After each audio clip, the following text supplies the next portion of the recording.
Урдгарт улсын арслан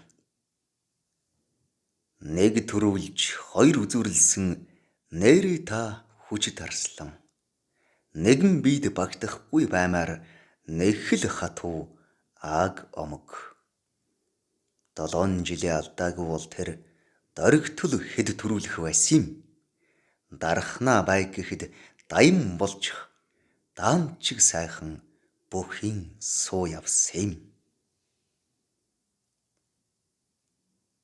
Хамбин бор уртгарт хэмээн ард олны дунд алдаршсан Монгол улсын арслан Дуйланд их бүх Маамын лавг 1907 оны гал хонин жил Завхан аймгийн Идэр сумын 2 дугаар багийн нутаг Ямаатын цагаан нуур хэмээх газарт эгэл жирийн малчин ард Маамын отхон хүү болон эхээс мэндэлжээ.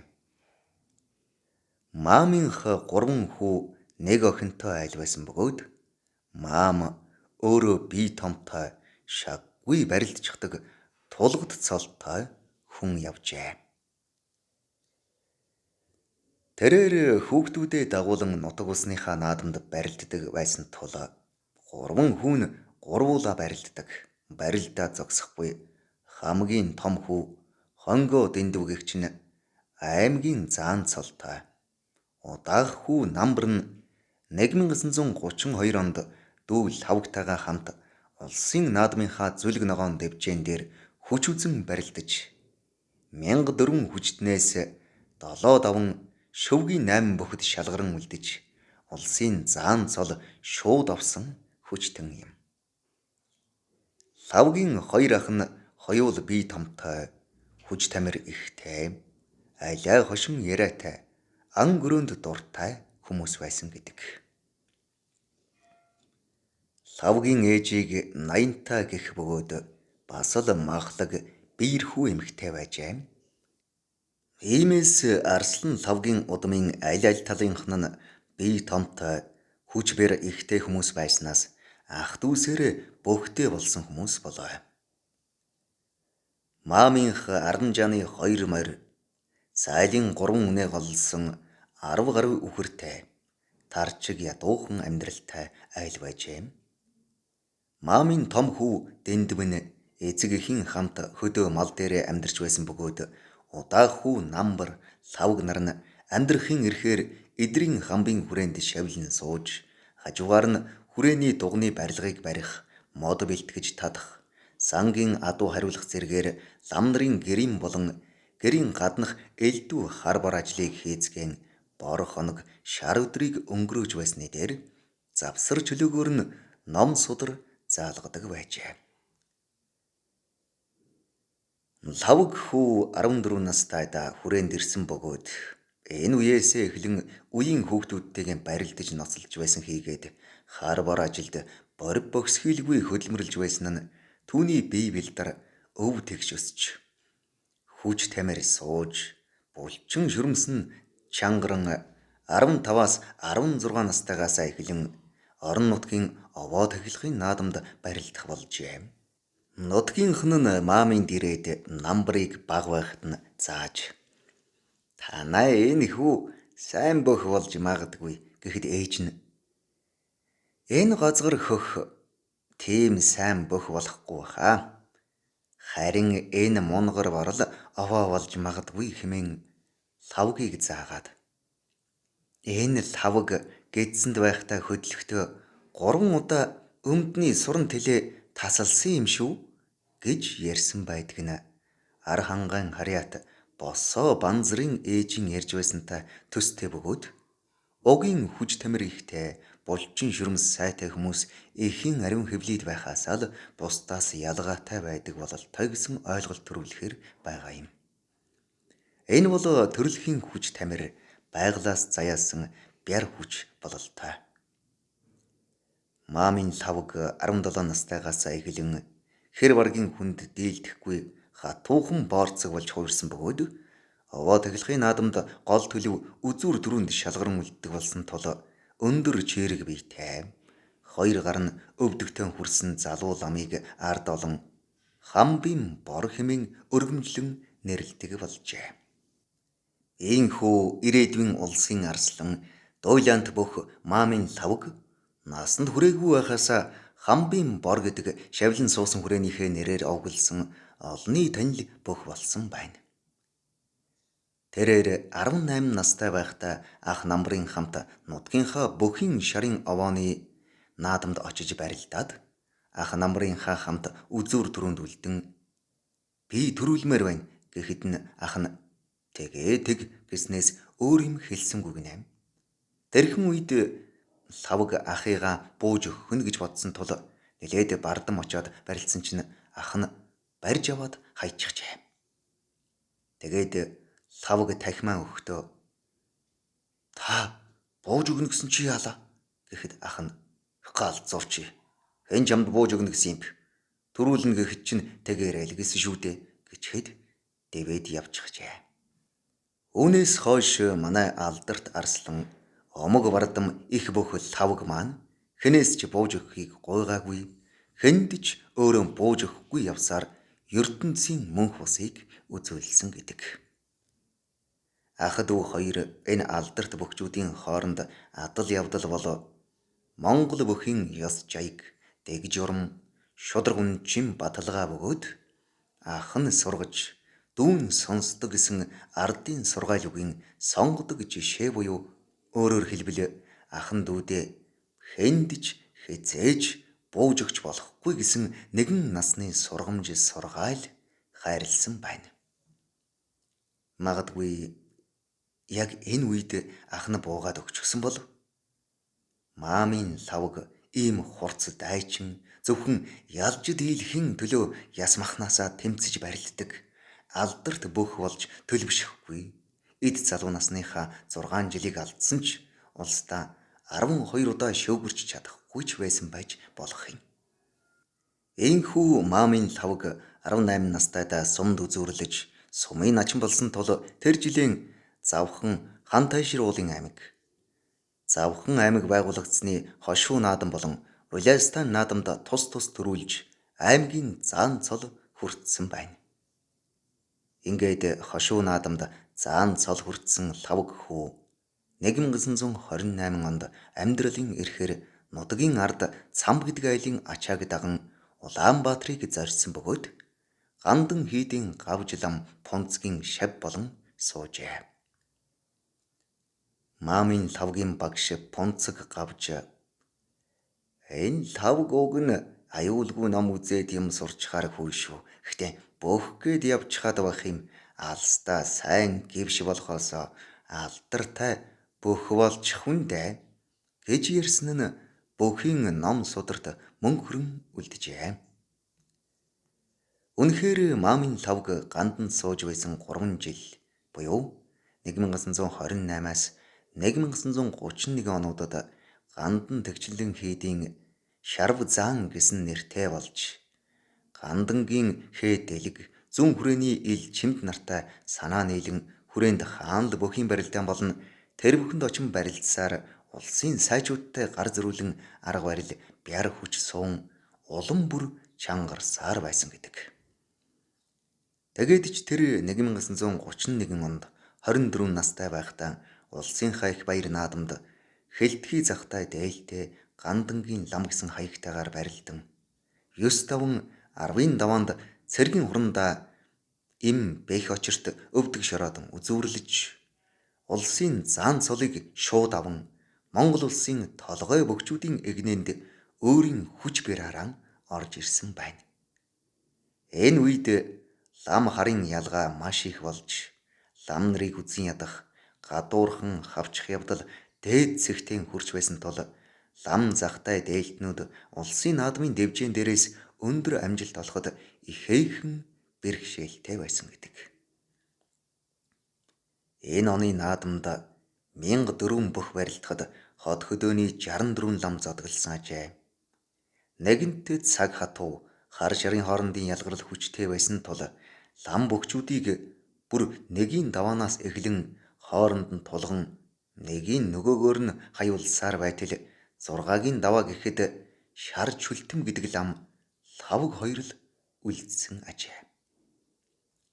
Гэтэл 6-гийн даваанд Энэ хоёр ламыг мөн хооронд нь тулган барилдуулснаар Маамын лавг нь давж 64 ламаас ганцаараа үлдэжээ. Тэгтэл долоогийн даваанаас эхлэн цээж бүкс нийлүүлэх гэдэг онолтын журмаар лавгийг ямар ч завсралгаагүйгээр барилдуулсан байна. Энэхүү цээж бүкс нийлүүлэх онолт гэдгээр нь барилдахад лавгийг баруунаас гаргаад учраа өхөө давмагцсан бушуул зүүнээс гар гэдэл гүйлгдэг. Тэр даваагаан давтал одоо баруунаас гар гэдэл гүйлгсээр байжээ. Гэсэн ч алдарт бүх Маамын лавг шөвгийн дөрөвт үлдэж Аранхай аймгийн Банзрагч заантай 9-ийн даваанд барилдан үзүүр төрөв булаацалтгаар цэргийн хурандаа бэх очиртой шалгарн үлдэжээ. Тэгээд барилдахаар гараад иртэл нөгөө бэх очир нь гарч ирэлгүй удсан гэдэг. Энэ хооронд лавгийг бууж өг гэсэн элдв ятгалга ирсэн байна. Хэрв төрүүлбэл амь насанд чинь цөвт шүв гэсэн мэдээлж иржээ. Тэгж байтал бэх очирч гараад ирж барилдахаар өртөл бэх очрын байдал огт ядарч туйлдсан шинжгүй элтэд давмгай ихээхэн түрмгийн ширүүн байжээ. Лавг бэх очрыг шууд харцгадаж дайраад хөлн цөмрөөд ирмэгц түрж хөөгөөд ар хонгоор нь суулгаад орхитол хоёр өвдөг рүү нь алгадаад доороос нь босч ирэнгүүтээ дээгүүрээ давуулж хайчаад дэлээд явчихжээ. Тэгээд бэх очир төрүүлж лавг үзүүрлжээ. Бай шагналд нь ангийн буу 50 төгрөг олгосон нь лавгийг бас л хүнд байдалд оруулжээ. Учир юу гэвэл лам хүн буу үрчгээд гандан хүрээрүүгэн оролт тоон биш. Улсын наадамд барилцсны байны шагналаа хайлтайч биш. Тэгээд үндсэн хуулийн хаалга одоогийн комбинатын цагаан хаалга байх. Түшээд зогсч байтал ашгүй хөдөөгийн бололтой нэг хүн ирж өнөө бууг нь 100 төгрөгөөр авч санааг нь амраасан тул энэ наадмын үзүүр улсын шин заан лавг гандан дахь гэртэн харьсан гэдэг. Гэхдээ бас нэгэн хөвгтэй явдал энэ үед болсон байдаг. Барилдаан дуусаад тус наадмын үзүүр бөх Маамын лавг хувцас авахар иртэл түүний хувцсыг барьж байсан гандангийн банд нар яваад өгсөн. Магадгүй тэднийг зориудаар хөөж явуулсан ч байж болох юм. Тиймээс тэрээр хүрээн дээрээ зодог шуудагтайгаа ирсэн гэдэг. Улсын наадмын барилдааны дүн иймэрхүү болсон тэр өдрөөс хойш Маамын лавг яаж төрийн хар хүн болъё доо гэж санаашрах болсон гэдэг.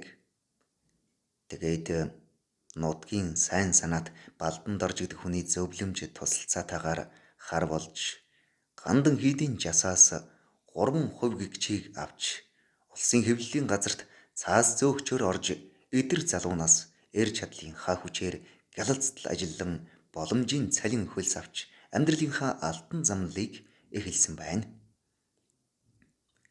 Нэгэн танилдаа хэлж угаад цэргийн бүртгэлч бас авч амжжээ. 1932 оны улсын их баяр наадамд Маамын лавг заан хэвлэлийн лавг нэрээр гарч барилдан шөвгийн дөрөвт үлдээд төрийн цагдаа улсын зан доо содномд өвдөг шорооджээ. Энэ барилдааныг ч бас Ловрийн им лавгийг зориудаар буулгасан гэж ярилцдаг. Тэгээд наадмын дараахан 1932 онд сайн дураараа цэрэгт татагдж 26 настайдаа цэргийн албанд мордожээ. Цэрэгт очмогцоо цэргийн ерөнхий сургуульд элсэн суралцаж 1933 онд морин цэргийн дарга болсон байна.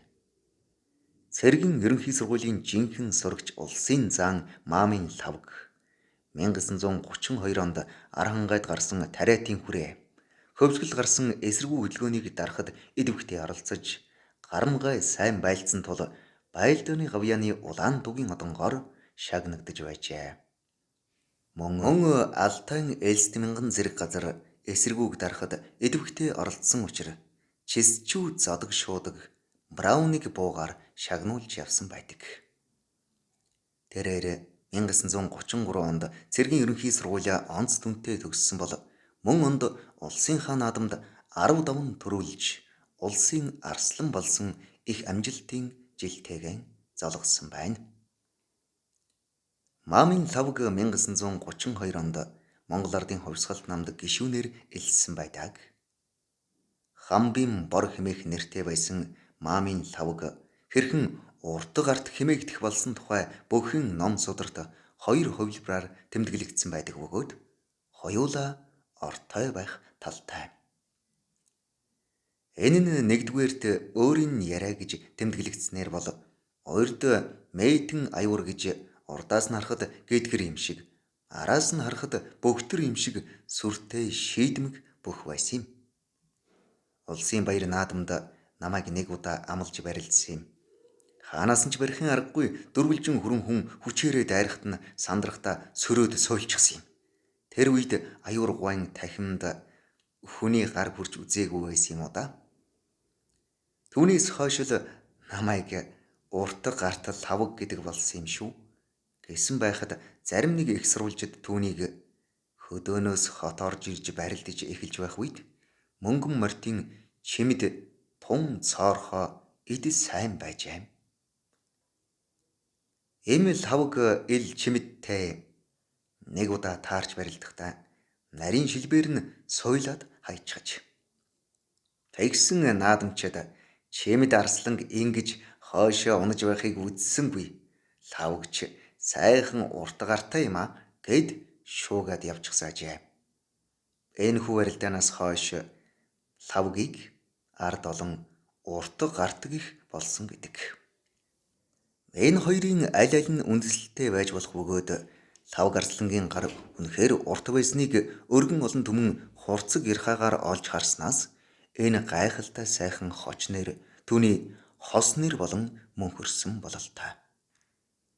Цэргийн ерөнхий сургуулийг онц дүнтэй төгссөн эдэр залуу офицер улсын арслан Маамын лавг 1937 оныг хүртэл 3 жил морьт сүмгийн даргаар ажиллахдаа чадварлаг цэргийн дарга болохон харуулсан тул 1937 онд хуучнаар Зөвлөлт холбоот улсад Им Фрунзийн нэрэмжит цэргийн академид элссэн байна. Харамсалтай нь уг сургуулийг төгсөх боломж түүнд бас л олдоогүй ажээ.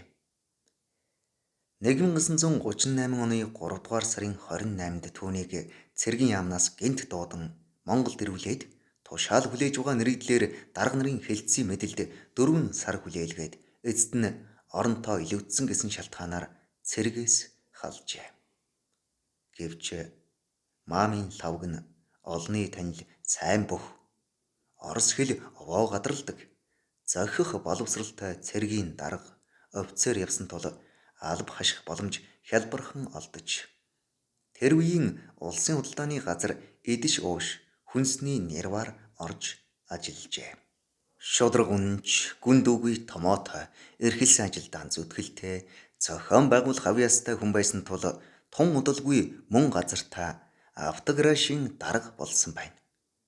Одоо түүний улсын их баяр наадмын барилдаан руу шилжин оръё. 1933 оны улсын их баяр наадамд хүчит 880 бүх бяр хүч авхаалж самба аз хямран сарим барилджээ. Үүний дотор уртаг арт эмэл хавг, мөнгөн мортын ил чимэд, яган самдан, боохой данзан, иш гэлэг, хээ дэлэг, ис баяр хүү, гээ намжил ваанчиг, им данзан садав, жээ ловсон балдан, доо содном, дээ сандуйжав, им гонжоо нарын зэрэг алдар салтнууд барилдсан байдаг. Энэхүү наадамд Маамын лавг төрийн хар хүн болсноор барахгүй цэргийн ерөнхий сургууль дөнгөж төгссөн шинэхэн офицер байсан тул дээрээс янз бүрийн хавчлага шахалт байхгүй өрөөч сэтгэлийн элдв зовир шаналгаагүй ёстой л цэвэр ариун сэтгэл зүрхээр цэнхэр хөхтөнгөрийн хээд ор харгүй сайхан барилдаж 10 даван төрүүлсэн байна. Тэрээр энэ наадмын 3-ын даваанд ерөнхий сургуулийн сандаг гэгчийг, 4-ийн даваанд гар үйлдвэрийн сандуй жав гэгчийг, 5-ын даваанд 2 дугаар хорооны сумья гэгчийг, 6-гийн даваанд Хөвсгөл аймгийн Харьяат улсын начин Осрыг, 7-гийн даваанд Цэргийн химээх Ж Ловсон Балданзааныг тус тус давж, 8-ийн даваанд Гоцмөргөн, Шөвгийн дөрөвт шалгаран үлдэжээ. Ийхүү Шөвгийн дөрөвт Маамын лавг, Дээ Данзан, Дорндын иш Гэлэг, Ягаан химээх Самдан нар үлдэхэд Маамын лавг Самданг амлан авч барилдаад түүнээ давж, Сэлэн аймгийн Харьяат Боохой химээх Дээ Данзантай үзүүр түрүү булаалтахаар үлдэжээ. Маамын лавг төрийнхөө их наадамд дахин үзүүр түрүү булаалтахаар гарч ирэхдээ дээр хэлснээр сэтгэлийн ямар ч дарамтгүй сайхан барилдаж төрүүлэн улсын арслан цол хүртэжээ. Улсад ийхүү төрүүлснийхээ хойдон жил Сөгнөгөрт Баргын Гэлэг нарын бөхчүүлтэй амарч байгаад нэгэн өдөр биеэ наран шараад элсэн дээр хэвтэж байснаа барилдмаар болоод бахаар нь Гэлгийн өмнө очоод өртөл Гэлэг өөдөөс нь харваад дайрчээ. Тэгэнгүүт нь лавг тэрээд орхитол хоёулаа зөрөөд унаад өгч. Босоод иртэл Гэлгийн эгэм хугарч лавгийн 3 хавирга цөмөрсөн байжээ. Тэгээд амралтаас хөөгдөж улмаар тэр жилийн наадамд хүчит 1024 бүх зодглоход хавирган дээрээ элэг наалдтай барилдаж дөнгөж 5 даваад 6-гийн даваанд өвдөг шороотсон байдаг. 1935 онд 720 бүх, 1936 онд 1024 бүх зодглоход тус бүр 6 давж 7-гийн даваанд 1935 онд тэр жил төрүүлсэн Мөнгөн Мартын ил Чимдэд, 1936 онд мөн тэр жил төрүүлсэн Дорндын Хумаан хар хэмээх Тэ Балсан нарт өвдөг шороотсон байна. Маамын лавг арслан Дорндын Тэ Балсан дунснаа ийхүү хуучилсан байдаг. Улс хувьсгалын 15 жилийн 1936 он ойн их баяр наадамд 6 даваад 7-гийн даваанд Дорндын Балсан зааныг амлж яваад түүний уран барилдааныг буруу үнэлж сайн чиг ойдсансан. Цээжийн сөхөөд түлхэнгүүтээ хөлөө урагшин тавьтал зааны дархан мэхэнд орж ойдсан. Заан миний онгиродов байдалд хор шарн хөдөлсөн байдалтай барилдаж эхэлсэн бол намайг ойчоод ил бүсээн тайлж явахад тавлах янзтай харж билээ гэсэн байдаг. Энэ бол түүний аатай ааг барн амтагдсан үе болохоор харамсмаар байсан ч энэ наадамд Тэ Балсан төрүүлсэн болохоор төрүүлсэн бөхтөл унсан хэрэг юм. Алдарт бүх Маамын лавг 1937 оны наадамд зодглсон 896 бүхийн тоонд ороогүй бололтой байдаг юм. Энэ үед тэрээр зөвлөлт холбоот улс, одоогийн Оросын холбооны улсад цэргийн академид сурахаар явсан үе нь улсын наадамтай давхцсан байж болох тул улсдаа барилдаагүй байж мэдэх юм. Харин 1938 онд 1024 хүчтэн зодглоход Маамын лавг арслан 4 даваад 5-ын даваанд Архангай аймгийн Хашаат сумын Харьяат улсын начин Сүрэн Жавт өвдөг шорооджээ. Энэ бол лавг арслангийн улсынхаа наадамд барилдсан 7 жилд анх удаа шөвгөрч чадаагүй харамслын жил юм. Энэ оны 4-р сарын 28-нд учир битүүлэг байдлаар зөвлөлт холбоот улсын цэргийн академиас түүнийг гэнт дуудан ирүүлсэн. Ийхүү ирснээс нь хойш улсын наадам хүртэлх 4 сарын хугацаанд ямар ч ажил олгоогүйгээс сэтгэл санааны ихээхэн дарамттай байсан тул тэрээр улсынхаа наадамд шөвгөрч чадаагүй болов уу гэсэн таамаглал над төрдөг юм. 1939 он халахын голын дайны жил хамгийн цөөхөн буюу 512 бүх барилдсан анхны жил. Үүнээс өмнөх бүх онуудад 640-өөс 1024 бүх улсын наадам зодглож байсан бол энэ 1939 онд 512 бүх зодглосон нь өнөөдрийг хүртэлх 60 гаруй жилийн наадамд барилдсан бүхийн жишиг тоо болон мөрдөгдөх болжээ. Дуйлаант энэ оны наадамд даян авраг энэ жамийн улсын арслан маамын лавг бэ Төрбат тэ балсан уу дамча дэ данзан улсын занги наваан дэ гонгор яа дорилог дэ содном жээ лувсан болдон нарын зэрэг хүчтнүүд зодголсон байдаг. Энэхүү наадам лавг арслангийн амьдралын хийгээд бүхийн барилдааны аль альний түүхэнд ихээхэн хар тул бүлдээсэн наадам гэдгийг манай бүх судлаачид, бүхийн хорхойтнууд битгий хэл нийт ард түмэн мэдэх билээ. Энэ наадмын дуйлаан нь Эрээн хавиргат хэмээх Архангайн Харьяат 1938 оны наадмын түрүү улсын арслан бэ Төрбат эгэлгүй хүчт урт гарт хэмээх маамын лавг хоёрын хооронд улсын наадмын өмнөхөн болсон гэх би баруун тийш харж барилдана. Чи зүүн тийш харж барилд. Тэгээд хоёулаа энэ наадмын үзүүр төрөг авъя гэсэн ярианаас ихтэй гэдэг. Гэхдээ ийм утгатай үгийг чухам хэн хэндээ хэлснийг одоо тогтооход бас л бэрхтээ зүйлийн нэг болжээ. Бүхийн ихэнх ном сударт лавг нь Төрбаттай хэлсэн мэтээр бичигдсэн байтал 1998 онд хэвлэгдсэн Эм лавг сүрэнгийн Баяр наадмын манлай гэсэн номын 68-69 дугаар талд бэ Төрбат нь Эм лавгдаан хэлснээр болгож бичсэн байдаг. Энэ яриан үнэн чанартай лавг нь зүүн аймгийн бөхчүүдийг, Төрбат нь баруун аймгийн бөхчүүдийг амлан авч барилдаж хаяад бая гэсэн санаатай үг байсан нь ойлгомжтой.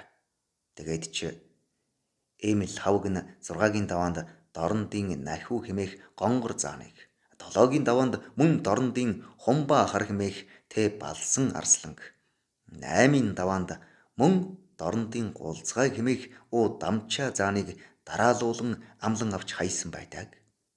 Харин Төрбат нь 6-гийн даваанд булганы дээс содном зааныг, 7-гийн даваанд мөн булганы партизан сундуй зааныг амлан 8-ийн даваанд булганы бэ төвдөнд орчтой тунам барилдсан байдгаас үзэхэд үнэхээр маамын лавг нь зүүн зүгийн бөхчүүлтэй, Төрбат нь баруун зүгийн бөхчүүдтэй дагнам барилдсан нь нотлогддог.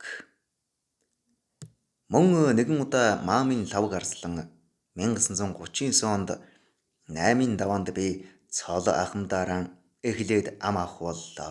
Тэр үед би Архангайн бэ Төрбат уу дамчаа шин зэрэг бэ төвдөнд орж урваас ам авах байсан бөгөөд төвдөнд оржтой барилдмаар байсан авч зүүн тийшээ харж барилдаж байгаагийн хэрэг юу вүлээ гээд дамчаа зааныг амлж аваад хайсан гэж хуучилсан байдгаас үзэхэд ийм яриа дээр хоёр бүхийн хооронд болсон гэдэг нь давхар нотлогдож буй мэтээр ойлгогддог юм. Ямар тач иймэрхүү барилдаан болсоор яах ч аргагүй энэ наадмын үзүүр төрөнд маамын лавг арслан цэргийн шин залуу бөх Булган аймгийн Начин цолтой бэ төвдөнд оржтой шалгаран үлдсэн нь түүхэн үнэн юм аа. Харин энэ хоёр бүхийн барилдаан бодлоонтой болж одоо хэр янз янзаар яригдж бичигдэж байгаа эмзэг асуудал юм. Ямар тач энэ барилдаанд лавг арслан төвдөнд оржийг барьж авангууд хонгодож хөөснөө барьцаа лавшруулан баруун сугдаж тонгорсон нь туйлын үнэн юм билээ. Тэгэхэд төвдөнд орж лавг арслангийн баруун ташаан дээр нь сарвалзж байгаад унсан нь ч үнэн бололтой. Гэвч яагаад төвдөнд орж төрүүлж лавг үзүүрлэв? Энэ үнэхээр булхай байв уу? Эсвэл ловер байв уу? Одоо төс тас хэлэхэд үнэхээр хүнд асуудал. Баруун зүүнгүй тонгордог нь лавг арслангийн хийн гарсан дархан мэх. Гэхдээ энд анхаарах нэг л зүйл байх шиг санагддаг юм. Энэ юу гэвэл лавг арслан тонгорохдоо толгойгоороо газар тулсан уу? Эсвэл халимаг урт офицер халимагтай байсан нь газар шүргсэн үү? Бүр ерөөс толгойнч халимгэнч газар хүрээгүй юу гэдэг асуудал юм. Монгол бүхийн дээр үеийн уламжлал болсон дүрмээр бол аль нэг бүхийн толгой газар хүрэхийг унсанд тооцдгүй байсан гэдэг. Гэтэл 1924 онд шинээр баталж мөрдүүлсэн дүрмэнд аль нэг бүхийн толгой газарт хүрвэл түүнийг унсанд тооцдог болсон байна. Бүхийн дүрмийн энэхүү заалт одоо ч хэвээр мөрдөгдөж байгаа билээ. Тэгвэл лавг нь 1924 оноос өмнөх үеийн бүхийн сургууль тахиун альва хүнд багаас сурсан зүйлээ мартах өөрчлөх нь тийм ч амар биш байдгийн дээр лавг арслан их цалигаатай барилддаг. Мэхэндээ хүчтэй хүн байсан болохоор ихээхэн хүч гарган тонгорохдоо толгой нь газар шүргсэн буюу хөрсөн байж болох талтай юм. Энэ явдал одоогоос нэгэнт 86 жилийн тэртээ болсон хийгээд Монгол бүхэн ёс жаягийн дагуу хоёр бүх тахимаа өгч авалцаж тугаан тойрсон тул төвдөнд орж унсан, лавг давсан. Үгүй ээ, лавг унсан гэх мэт мэтгэлцэн яриа Монгол бүх судлалд үнэндээ ач холбогдол багтай зүйл болжээ. Эг хувийг иш гойхүүгийн 2000 онд хэвлүүлсэн цаглашгүй хүчит арслангууд номоос. Завхан аймгийн Идэр сумын уугуул ард олондоо хамбын бор урт гарт хэмээн алдаршсан алдарт бүх маамын лавг арслангийн нэрмжит барилдаанд зориуллаа.